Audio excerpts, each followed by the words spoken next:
It's a DMV. It's Big Niche. Speaking to you live and direct. We on ODEE, ENTV with fucking trying cousin. I love that. If any one of you niggas play with that nigga, fuck. Withouttryin game.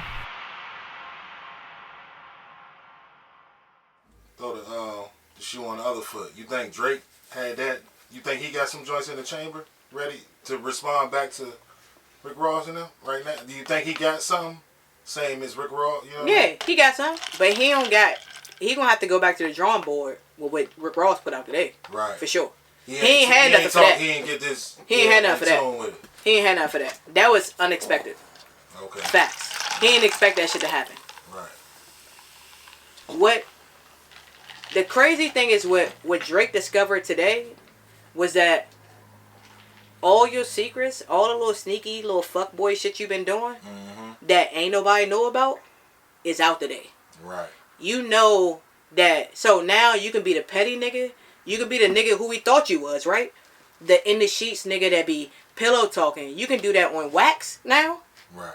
Or you can try to stand on your own and try to keep it professional and just talk about surface level shit that we all know. Right. But Ross took off the gloves. Ross exposed some shit that we didn't know today.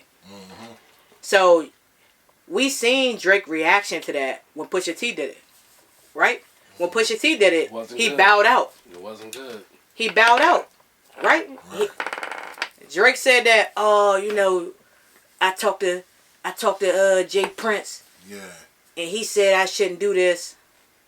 That's crazy. We was just talking about Jay Prince too. Like, you think he gonna have something to say? He might be the next response. But on Instagram, Ross talked about that shit in the song. He said that you got everybody fighting your battles. Right. So if you don't have Stunner and Jay Prince, do you think it's that deep? Well, that's what I meant to ask you. Do you think it's that deep where Jay Prince, you know, he don't hop into it unless he think it might get out of hand?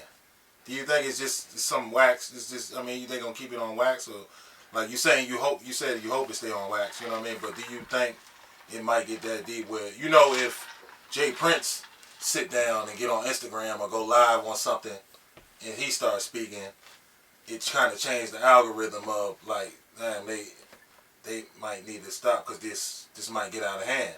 You know what I mean? This might be deeper than rap, like Rick Ross' album. You know what I mean? Maybe they ain't want them to, you know. I think that, me personally, I think that, first of all, Drake need to stand on his own square, and he need to stop letting niggas stand up for him, period. That's one thing. As a man, I think he came too long.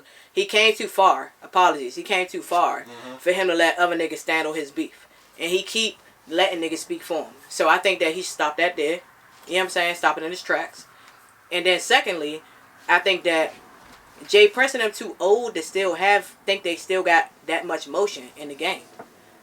Okay. We came way too far for you trying to bully and bulldoze your way to shit. You know what I'm saying? If Rick Ross saying the shit about you on wax and he got you in the corner, keep it on wax. Right. You know what I'm saying? Right. If he's saying what he's saying and he did drop the shit like you see him in the streets, keep that same energy, then yeah, keep that same energy. You know what I'm saying?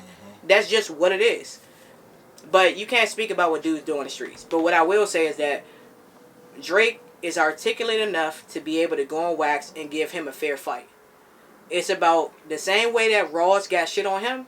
I know Drake got shit on every single body else. Right. Drake just is a person that hasn't really put that shit out in the forefront.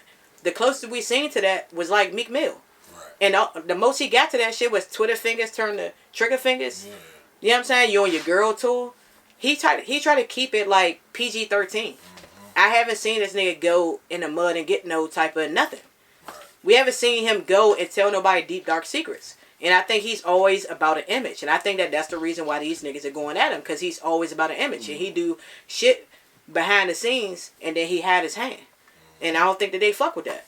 And I wouldn't fuck with it either. If I'm in the industry with that nigga and we supposed to be cool and we supposed to be doing this type of shit and you send a cease and desist to me off a record, that's corny shit. And French Montana probably would have never said nothing about that shit because I don't think French Montana the type of nigga. Yeah. We ain't seen that French Montana come out there since motherfucking the Wave God. Yeah, right. We ain't seen that shit since Max B. Yeah, exactly. French Montana might need to dig in the crates or something.